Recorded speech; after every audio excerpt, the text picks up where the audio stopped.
कि ऑपरेशन सिंदूर के दौरान जब भारत की ब्रह्मोस मिसाइल ने रावलपिंडी के नूर खान एयरबेस पर हमला किया तो उनकी सेनाओं को मात्र 30 से 45 सेकंड सोचने का समय मिला कि भाई कहीं ये न्यूक्लियर वेपन लेके तो भारत ने नहीं ठोक दिया है, और इतने में ब्रह्मोस ने अपना काम कर दिया। ये भाई खुद बता रहे हैं कि 30 सेकंड में इनको तय करना था कि भारत ने ब्रह्मोस तो मार दिया। इनको पता था कि ये अभी फटेगा, लेकिन इनको ये तय करना था कि भाई ये फटेगा तो न्यूक्लियर बम के साथ तो नहीं फटने वाला है। और ये कह रहे हैं कि भाई अगर 30 सेकंड में अच्छा हुआ भारत ने न्यूक्लियर बम नहीं मारा, नहीं तो हम भी मारते तो क्या होता। अरे भाई जब फटता तुमको पता नहीं चल जाता कि न्यूक्लियर बम फटा है कि नहीं फटा है? 30 सेकंड में ही पता करना था। और अगर उसमें न्यूक्लियर बम नहीं दिखा इसलिए कहा कि आओ फट जाओ, हमको कोई दिक्कत नहीं है, फट जाओ, हम तो न्यूक्लियर बम होता तब मारते, ऐसे नहीं मारते, यही खेला करते। क्या गजबे लोग हैं लोग। ऑपरेशन सिंदूर के करीब 2 महीने बाद भी पाकिस्तान भारत की ब्रह्मोस मिसाइल के डर से बाहर नहीं आ रहा है, जबकि उसे चीन और तुर्की सपोर्ट कर रहे थे। पाकिस्तान की धुलाई के आड़ में चीन तो अपने हथियारों की टेस्टिंग कर रहा था, वो तो मूर्ख बना रहा था इसको। इसके सैनिक मरे, इसके लोग मरे, इसका धुआं धक्कड़ हो गया। और चाइना ने अपने हथियार टेस्ट कर लिया। टेस्ट क्या किया? देखा कि फेल हो गया सब, भारत तो फोड़ दिया। चीन का मकसद तो फिर भी पूरा हो गया, धुलाई पाकिस्तान की हो गई। इसलिए अब देखिए कि पाकिस्तान भी अलर्ट हो गया। पाकिस्तान के आर्मी चीफ मुनीर के बाद अब पाकिस्तान का air force chief Zaheer Ahmed Babar America पहुंचा हुआ है। 10 साल बाद कोई पाकिस्तानी एयरफोर्स चीफ अमेरिका गया है। पाकिस्तान इस यात्रा के जरिए अमेरिका से रक्षा सहयोग बढ़ा रहा है, लेकिन पाकिस्तान के पास तो 80% हथियार चीन के हैं। अगर वो अमेरिका से हथियार लेगा तो चीन के कोटे वाले हथियारों पर कैंची चलानी होगी। वैसे भी ऑपरेशन सिंदूर के बाद चीन के हथियारों पर पाकिस्तान का भरोसा उठ ही गया होगा। ऑपरेशन सिंदूर में भारत ने चीन के HQ-9 एयर डिफेंस सिस्टम को फोड़ दिया था, PL-15 चाइनीज मिसाइल को फोड़ दिया, चीन के एयरक्राफ्ट J-10 को कबाड़ बना दिया। यानी चीन जिन अहम चीजों पर युद्ध लड़ गया उसे भी भारत ने फुस कर दिया। चीन के हथियारों का जनाजा निकल गया। शायद यही वजह है कि पाकिस्तान के जनरल अमेरिका का चक्कर लगा रहे हैं कि कोई तो हथियार अमेरिका वाला मिल जाए, चीन तो पिटवा देगा, मरेंगे हम। लेकिन ये तो चल रहा है साहब। लेकिन आप नरेंद्र मोदी की स्थिति देखिए कि कितने मोर्चे पे वो लड़ रहे हैं। इंटरनल पॉलिटिक्स तो राहुल गांधी और जो करते हैं सो है ही है। उधर पाकिस्तान लड़ता है, लेकिन पीछे से चीन, तुर्की सब भिड़े हुए। और चूंकि भारत की अर्थव्यवस्था रॉकेट बनी हुई है, तो ट्रंप वगैरह जो है वो इधर उधर से जो है उनकी वो आग लगी रहती कि कैसे भारत को रोके, क्या करें। मतलब हर तमाम मोर्चे खुले और ये होता है।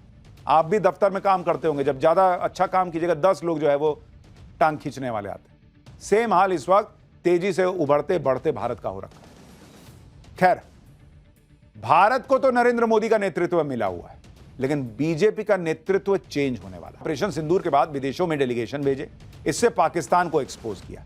इसके बाद पाकिस्तान के दोस्तों का हिसाब किया। मोदी ने साइप्रस जाकर पाक के दोस्त तुर्की को निपटाया।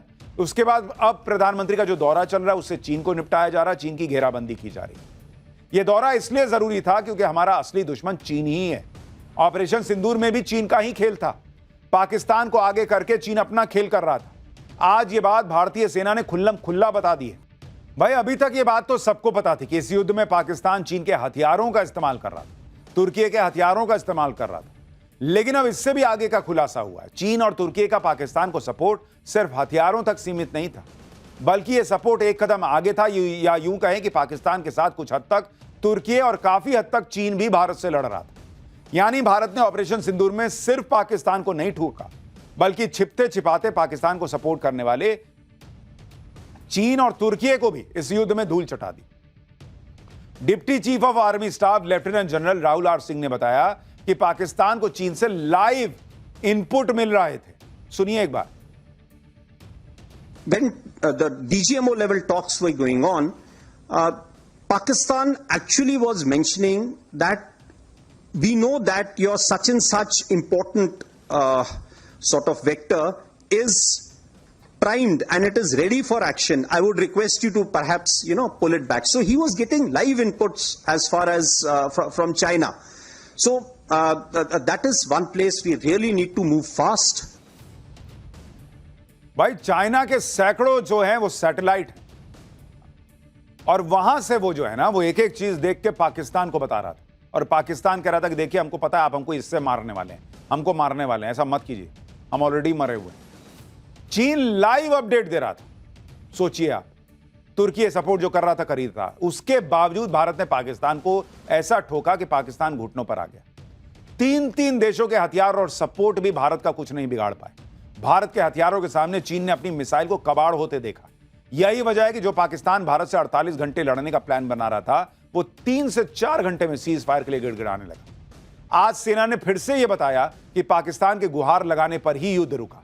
तो जो लोग ट्रंप का फोन आने पर सरेंडर वाली थ्योरी बेच रहे थे, वो आज फिर एक्सपोज हो गए। इतना ही नहीं, जो लोग ये सवाल उठा रहे थे कि भारत ने सीज फायर क्यों किया, उस पर भी सेना ने बड़े अधिकारी ने कहा कि सीज फायर का समझौता करना एक मास्टर स्ट्रोक था। भारत ने एकदम सही समय पर सीज फायर का समझौता किया और उसकी वजह यह है कि भारत ऑपरेशन सिंदूर के दौरान तय किए गए मकसद को पूरा कर चुका था। यही नहीं, deputy chief of army staff lieutenant general Rahul R Singh ने प्रधानमंत्री मोदी की लीडरशिप की तारीफ की। Defining thing was that leadership, the strategic messaging by leadership was unambiguous. You cross our red lines and there would be action, there would be punitive action if required. There is no scope of absorbing the pain the way we did a few years ago. So that is one important message that stands out loud and clear. Deputy chief of army staff ने जो खुलासा किया, उसके बाद तो operation सिंदूर में cease fire को लेकर कोई कंफ्यूजन रहना भी नहीं चाहिए। खुद सेना ने बता दिया कि पाकिस्तान ने रिक्वेस्ट की थी, लेकिन नरेंद्र सरेंडर वाली कांग्रेस ने सेना की इस बात को इग्नोर कर दिया और यह बात पकड़ ली कि चीन और पाकिस्तान की भयंकर जुगलबंदी है। कांग्रेस ने संसद में चीन पाकिस्तान के मुद्दे पर चर्चा की मांग की है। सुनिए कांग्रेस नेता जयराम रमेश को। ये साबित हो गया है कि हम पाकिस्तान वायुसेना से जंग नहीं था, ये चीन के साथ था। और चीन और पाकिस्तान, चीन ने तो पूरा कब्जा कर लिया है पाकिस्तानी वायुसेना पर। तो इसीलिए हम भारतीय राष्ट्रीय कांग्रेस, इंडियन नेशनल कांग्रेस बार बार ये मांग कर रही है कि इस पर पार्लियामेंट पर चर्चा होनी चाहिए। 5 साल से हम मांग कर रहे हैं। भाई इसमें तो तारीफ होनी चाहिए। आप कह रहे हैं चीन ने पाकिस्तान पे कब्जा किया हुआ है और पाकिस्तान को आप ठोक रहे हैं, इसका मतलब चीन को मार रहे हैं। और दूसरी तरफ राहुल गांधी कहते हैं कि नरेंद्र मोदी के मुंह से चीन नहीं निकलता। तो अगर चीन नहीं निकलता तो चीन को मारे कैसे? सबको पता, भाई भारत को पता था ना कि चीन सपोर्ट कर रहा है, उसके बाद बावजूद भारत मार रहा था ना। उसको पता था ना भारत को कि मार रहा हूं पाकिस्तान को, लेकिन लगेगा चीन को, तो मार रहा था ना। तो फिर क्या ये बात कहना कि भाई नरेंद्र मोदी के मुंह से चीन नहीं निकलता?